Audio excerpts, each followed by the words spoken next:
November 17 திங்கட்கிழமை. பொன்னாக பசும் பொன்னாக விதைக்கப்படாத தேசமாகிய வனாந்தரத்திலே நீ என்னை பின்பற்றி வந்த உன் இளவயதின் பக்தியையும் நீ வாழ்க்கைப்பட்ட போது உனக்கிருந்த நேசத்தையும் நினைத்திருக்கிறேன். எரேமியா 2:2. நான் எப்பொழுதெல்லாம் ஆண்டவரை கிட்டிச் சேர வேண்டும் என்று நினைக்கிறேனோ அப்பொழுதெல்லாம் என் வாழ்க்கையில் போராட்டம் அதிகமாய் பெருகுகிறது. சோதனைகளையெல்லாம் தாங்க முடியாமல் போதும் கர்த்தாவே என்று சொல்ல வேண்டியதிருக்கிறது என்று பலர் உலக பிரகாரமாக துயரத்தோடு சொல்லுவதை கேட்டிருக்கிறேன். போதும் கர்த்தாவே, என் ஆத்துமாவை எடுத்துக்கொள்ளும் என்று சொல்லி புலம்புவது இயற்கையானதுதான்.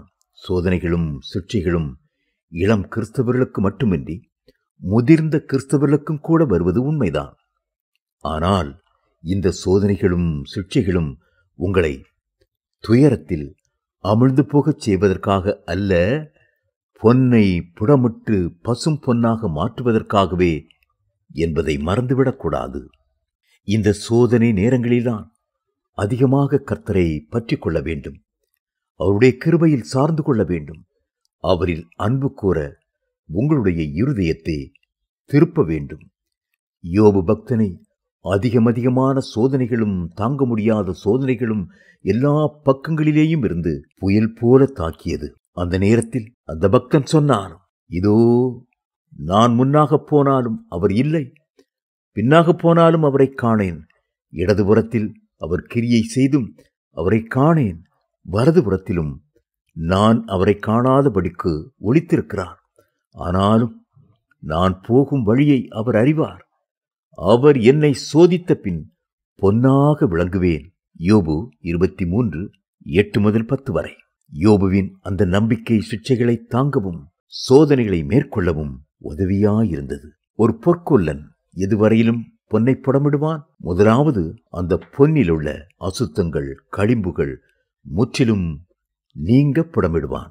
இரண்டாவது அந்த பொற்கொல்லனுடைய முகம் அந்த பொன்னில் தெரியும் வரைக்கும் புடமிடுவான். அதுபோலத்தான் கர்த்தர் நம்மை விலையேற பெற்றவர்களாக கண்டு அவருடைய சாயலில் மறு ரூபமாகும் வரையிலும் புடமிட்டு கொண்டே இருப்பார்.